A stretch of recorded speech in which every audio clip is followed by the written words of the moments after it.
So welcome everybody for the Saturday meditation class. It's very hot today, so don't be surprised if you feel a bit tired. The beginners class will be on a room towards the right, so if you are here for the beginners class, you can go to the other room. Otherwise, they get more instructions there, perhaps. So if you want to go to beginners class, that's being held on the other room there on your right. So you know, I think. Not that I know, but I saw Peter walking around there. So yeah, just go on your room there on the right. Good.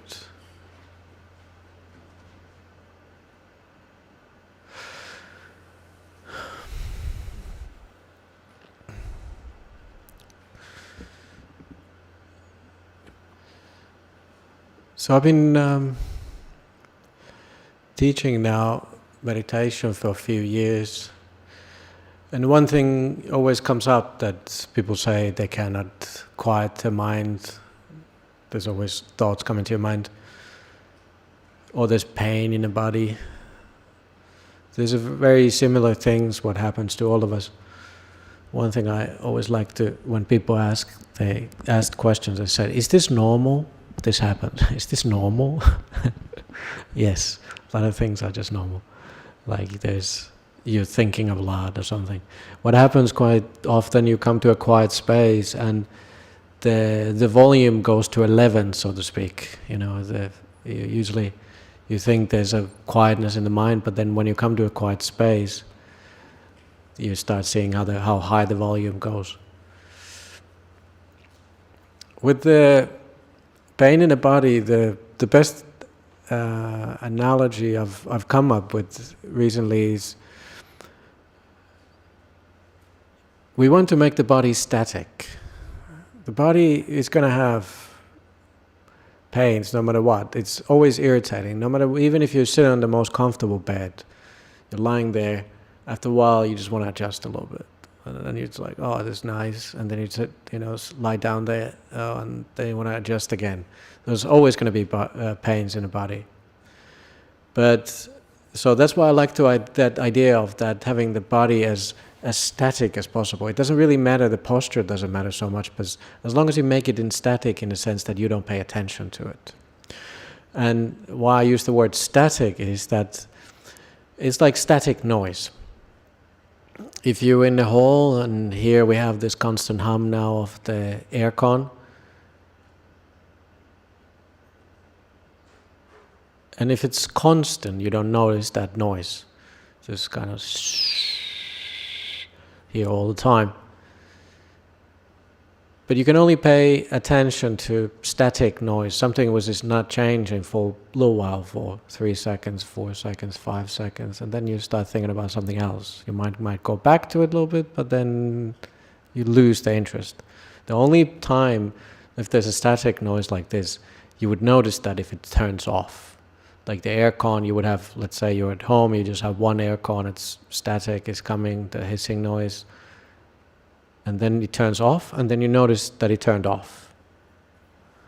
When it turns off, again, you can pay attention that quietness now for 3 seconds, 4 seconds, then you start losing, you cannot pay attention to that, because there's another different kind of like static noise that's like, you cannot pay attention to that. So the same way you can think about your body, there's like the body is comfortable enough, you don't worry about it. We try to make it static in a sense, that it's just sort of like, it's good enough. I made it comfortable enough in the beginning, I don't have to be distracted by it. Let's make it so it's good enough, so it's sort of like be there, you allow it to be, and then if it's static, you don't need to move all the time, you don't get irritated with it all the time, it starts to fade away. And that's the best way to deal with body. Allow it to become where it's not changing all the time, where it becomes this like a static, where you don't pay attention to that. So that's why I like the idea of static. And same way with the body, if you have pains, which they are there, the best way to deal with it is with good attitude. Attitude is a key thing in meditation. It's like, okay, there's pain. Don't get worried about it. Don't get angry about it. Anger and worry are the two big things where I think which happens are, you get angry with this. I'm having a pain again. So it's going to get worse. It's going to get worse. So then the worry comes. It's going to get worse. It's like, don't worry. You're allowed to move. With good attitude. When you have this kind of like, oh, I'm allowed to move. I just need to make my body, comfortable enough. So you move your leg. Your knee starts hurting. You put your leg in front of you, or put it, you sit in a different posture. But if it becomes this kind of, you're holding, and then you start bringing a lot of resentment, you start getting angry with it, or you start getting worried, then you move. You move with anger. Now you had anger in your meditation. You lost your good attitude. And then you move with the anger, your knee is now not hurting for a little while, it's like, release. But then it starts to hurt again, almost immediately after. And then you're angry again with it. And then you end up doing this kind of shuffle. And you never become comfortable. So we need to realize that we need to expect there's a certain kind of discomfort what comes. It's like we sit as comfortable as possible. And then when there's pain, it's just sort of like, okay, there's pain in the body. It's nobody's fault. It's not, body's fault that there's pain. And then you just move a little bit. Even if you sit on a cushion and you're just like, oh, this is not happening. Get up, walk quietly towards the chair and sit on the chair now, for half an hour. You sat 15 minutes on the cushion and didn't work out. I'm quietly going to get up. I'm not disturbing anybody. If I just move it quietly and I'm having this like a gentle attitude, nobody's going to be disturbed in the hall. And when I give you that permission, then you have that kind of feeling that, I don't need to be fighting here. I don't need to be worried about the pain. I can always move. So I give you permission. Please do move. And please don't get worried about the pain. Like, realize that when the pain is coming, it's like, it's going to be another one. I'm going to be sitting here for another. We just started 5 minutes ago, and the pain is already starting. And I have another 40 minutes to go. Oh, it's terrible. What's going to happen? Just see that anxiety coming, and it's like, I don't need to entertain that. It's like, body, if you need to move, it's okay. So you hear, you just quietly move. It's okay. Make it static as possible. So you don't have to pay attention to that. Because if you do pay attention, it's never going to end. It becomes this kind of pain body contemplation. And that's not what we're here to do. That's not meditation. In meditation, you should allow things just to fade away. And then we come to the fading away of the mind. It's a little bit similar what happens with your body. It's like the mind is irritating you. You need to you have the same kind attitude, accepting attitude towards your mind as well. Somehow it's tired. I'm tired. It's warm in this hall. We cannot keep up this. It's a high ceiling. It's a big roof area here. No matter how high the aircon is now, it's quite warm here. You start getting tired. Just doze off. And then when the mind comes back to it, well, then you're here again. That's fine. Sure, you could think about that. It's like Tinamida. It's a defilement of this kind of tiredness. But don't think that you need to fight any of these defilements. You need to make the mind static as well, where the thoughts come, thoughts go, this and that. It's not my problem, really. Don't get involved with it. Don't entertain them. Don't fight them. But don't hold on to them either.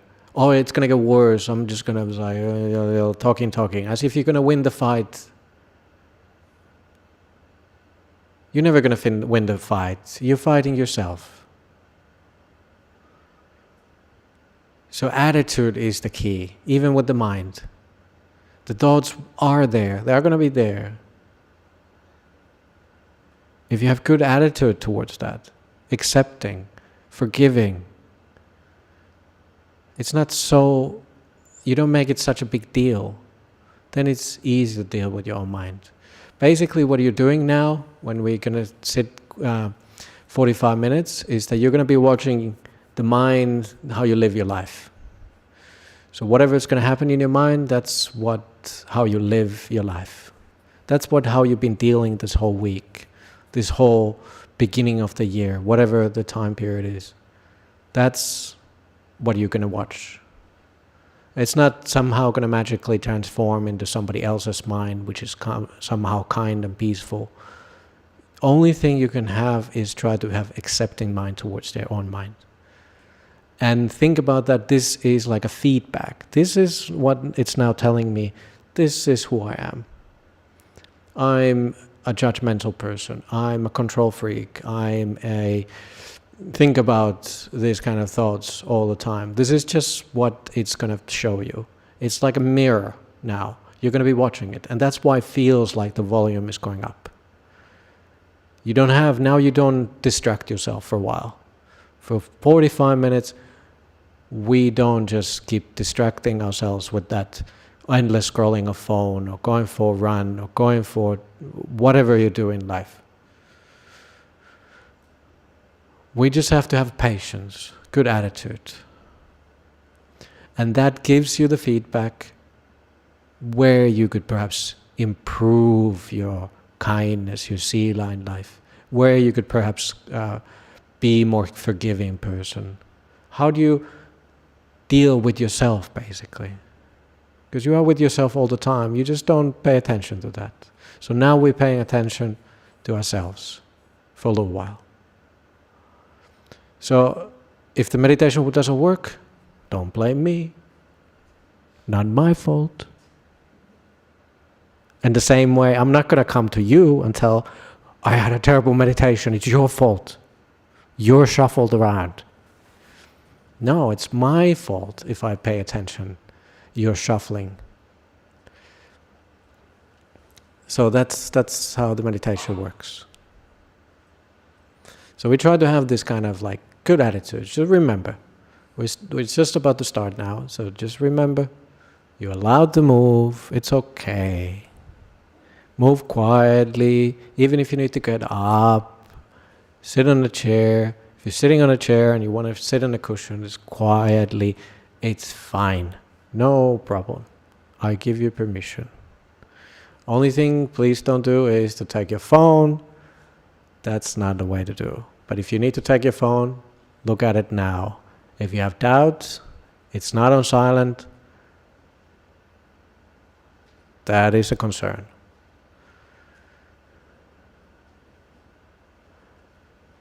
So before we're starting, if you have your phone with you, which I know 99% of you have, put it on silent. It's for a while, we can be quiet. And then if you feel that your phone is on silent, then you can close your eyes and start feeling what your body feels like.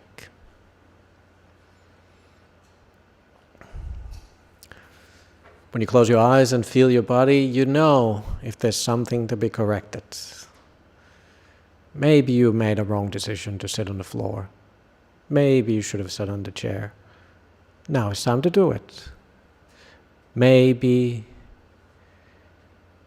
your shirt is too tight from one place. Maybe you need to adjust your pants. Maybe the cushion is not correct. Let's try to get this good enough. Maybe you need to get a cushion underneath your feet, you're sitting on a chair. Now it's time to do it. We are still moving, walking around in the hall if need to be. Please do so. If you think that the cushion is missing underneath your feet, do it. Adjust your body. Shuffle your bum. Ruffle your feathers. For a little while, there's nothing to do, nowhere to go. You can trust me watching the clock. Have faith. I won't fall asleep for 45 minutes and you think the time for the bell should come or get already, and probably the teacher is sleeping. If you hear me snoring, I will set my alarm into my head.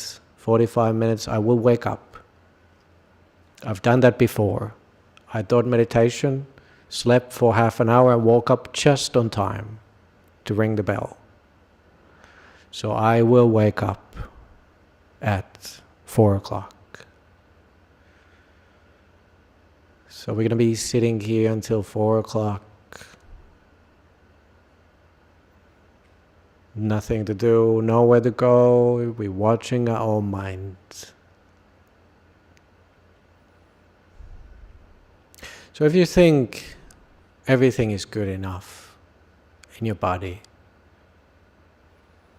and the key thing is good enough, you already start feeling, oh, I'm gonna have pain in my bum, pain in my back, pain in my ankle. Don't worry.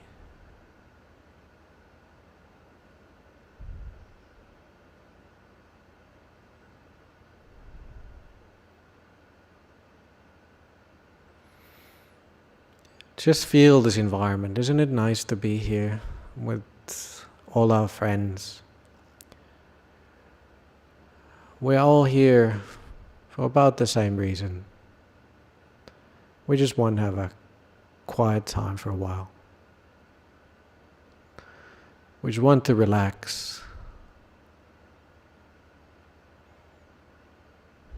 We don't want much from world. We just want to be quiet for a while.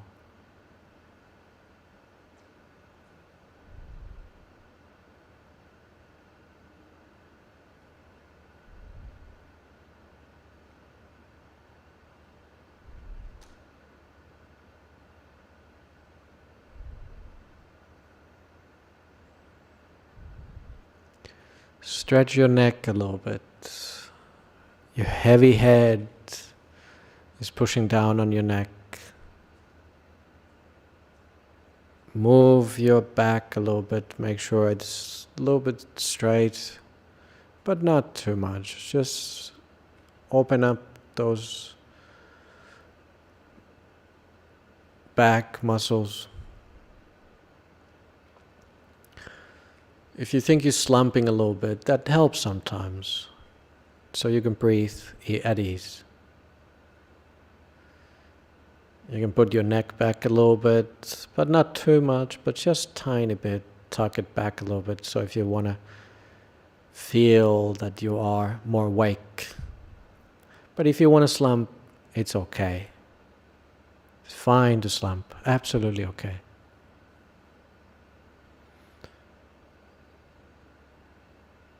You're almost giving yourself this kind massage by feeling the body. What does the body want to do? How does it want to sit?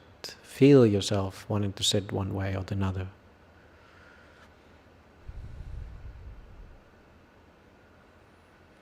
See how the body is breathing.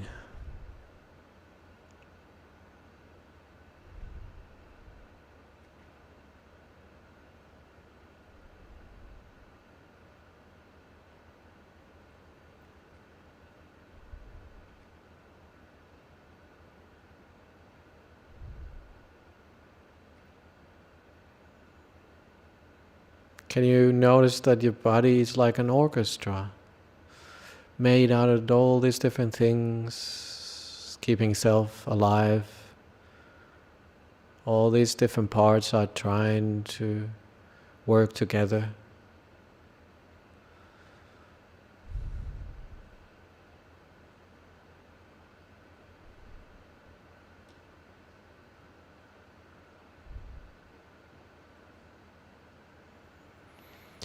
Just allow the body to relax.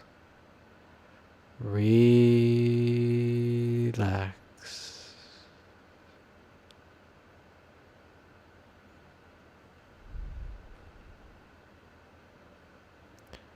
Allow the body to breathe.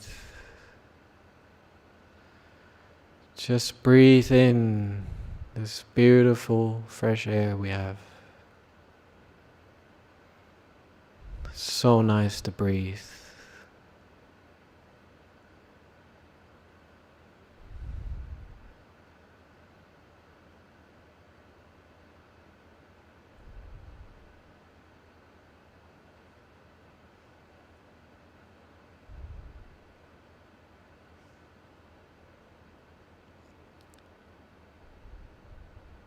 You are actually doing something very good, something very beneficial in your life by just coming here and sitting.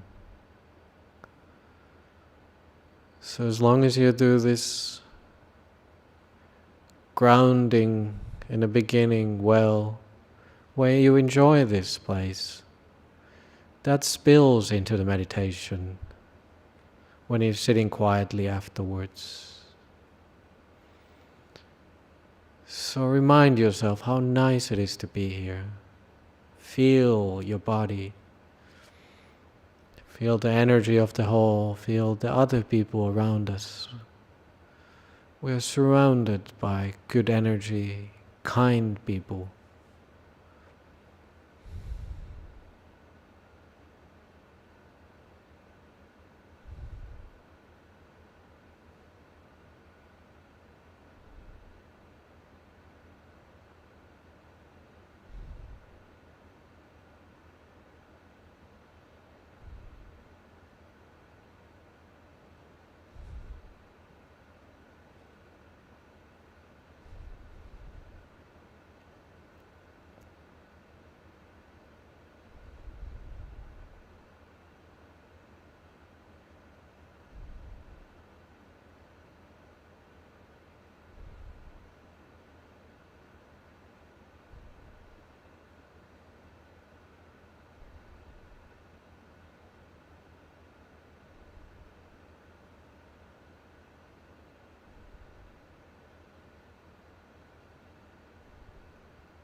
And remember, there's nothing you need to do.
You can start noticing that you're sitting there, the body keeps adjusting itself. It's finding its natural way, posture of sitting. Just keeps observing.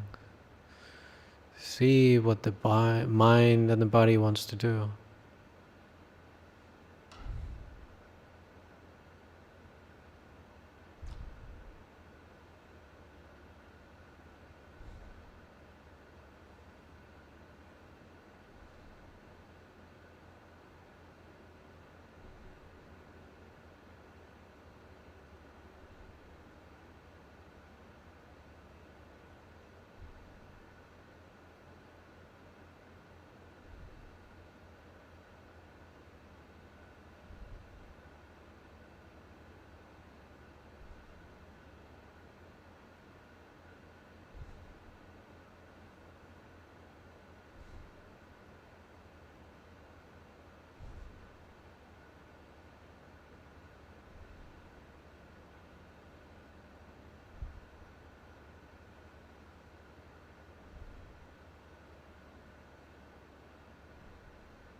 You can start noticing that the body is breathing.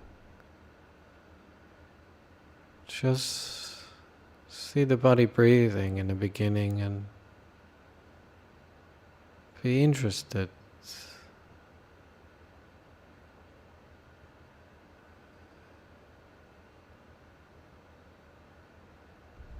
Enjoy the breath. If it is interesting, it stays with you. If something else is suppressing your mind, it's okay.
Don't get frustrated. Just see if you can see the breath now that you've been sitting there for a while.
We are getting close to the end of the meditation.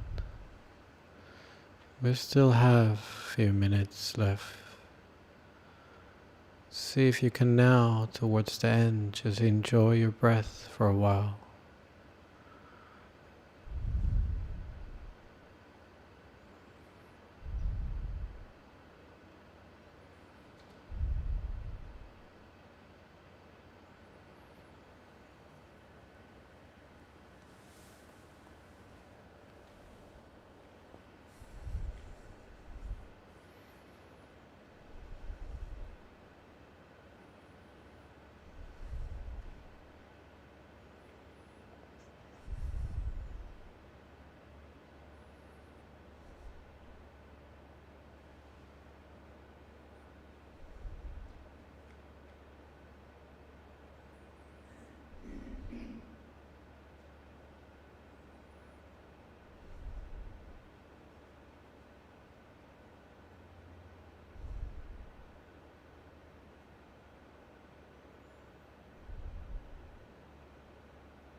Now, one more time, bring your attention back to your body.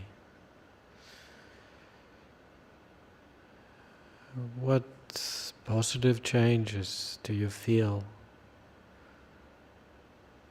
in your body after sitting here for a while? Is your body a little bit more relaxed, at ease? You're not so worried about your body now.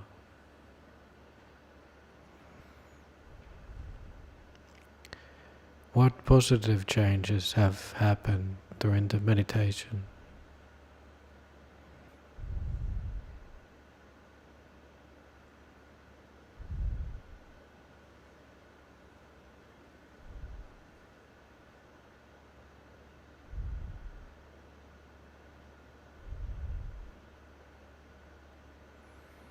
Same with your mind.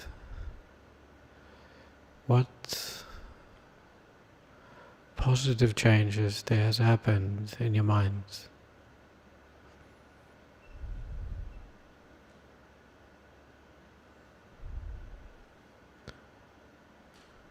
Don't look into negativity in your mind, but see what positive things have changed.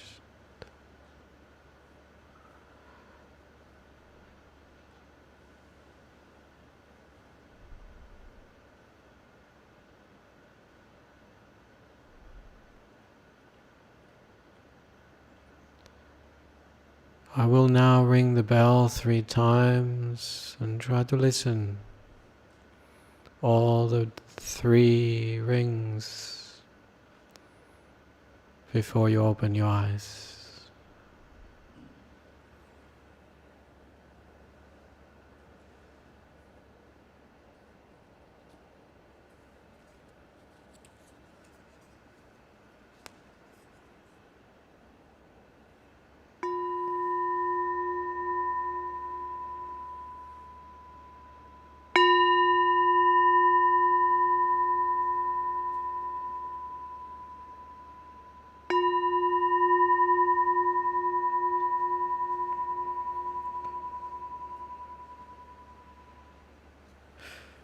And that is the end of the meditation.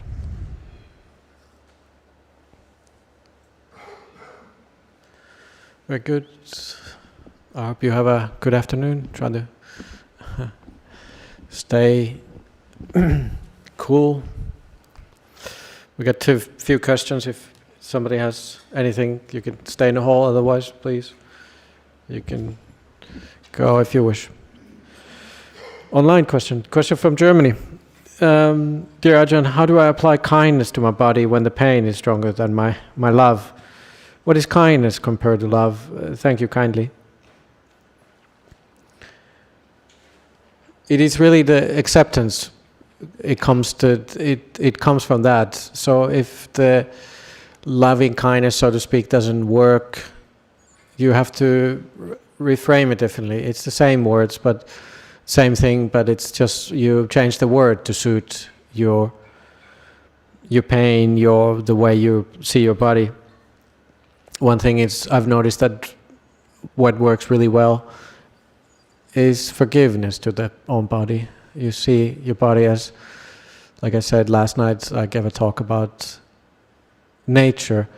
Your body just belongs to nature. It's not yours. It's not for you to control. You cannot control your body. We all know it, but we forget. So forgive your body instead. Start with that. If that works better, perhaps if you frame it that way. But that's the same kind of kindness, because then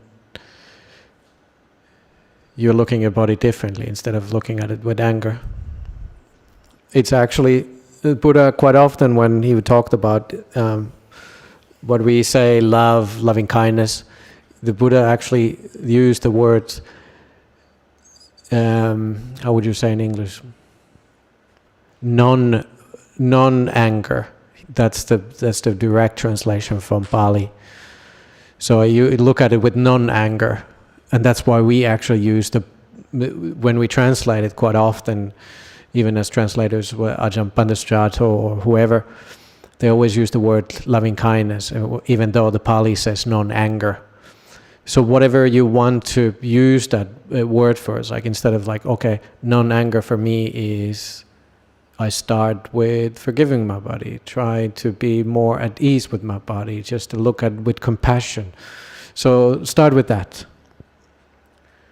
And I'm sure you will find a way once you start looking at it and start working with this idea. It's like, oh, like, how do I understand my body, that it's just, I don't need to be, the pain is not mine, it doesn't sort of, it's not for me to control. How do I work with it? Just keep working with it. What is kindness compared to love? Well, I mean, they all, like I said, all these things, they go hand in hand, and we frame it differently. So I think that's enough.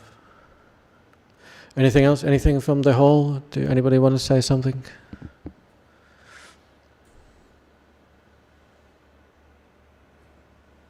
No? Sure. You want to take it so people, because otherwise people are online and they're just seeing quiet, and then you just hear in a. I usually sit in a chair, and today I sat on the floor. Yeah. And then you started talking about sitting and moving and things like that. Yeah.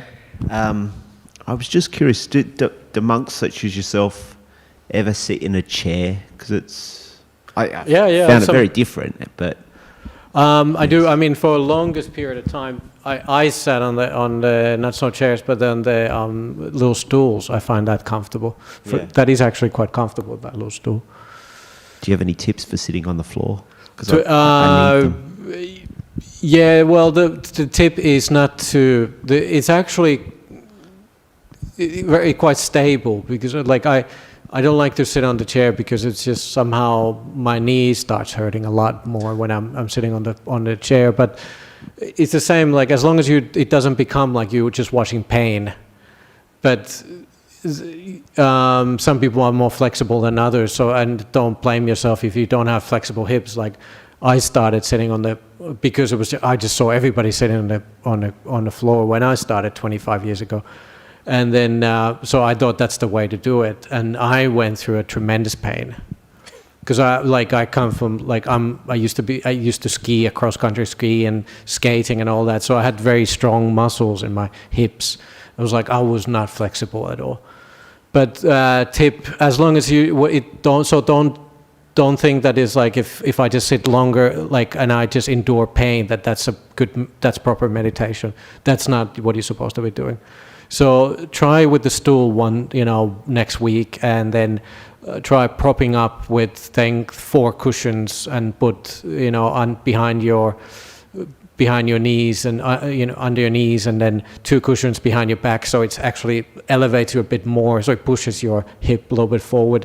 Even sitting on the chair, tip is to, when you're doing it at home, try putting something like 2 inches underneath the back legs, so the chair is actually elevated a bit from the back, even when you're sitting normally, when you're meditating, so it's tilted forward, tilts the pelvis a little bit forward, you breathe easier, so it is actually like nicer to sit. It's interesting, so just work with these things. There are little things like what you can make things comfortable, and sitting on the cushion, I mean, I still get pain, there's no doubt about it, but quite often when I sit in my kuti, I just sit against the wall, and I just put my feet forward.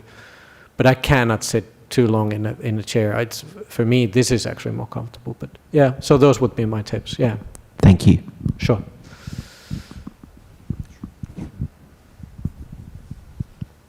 Anything else? Going. Gone. Okay. Have a good day. I see you tomorrow, hopefully. Thank you so much.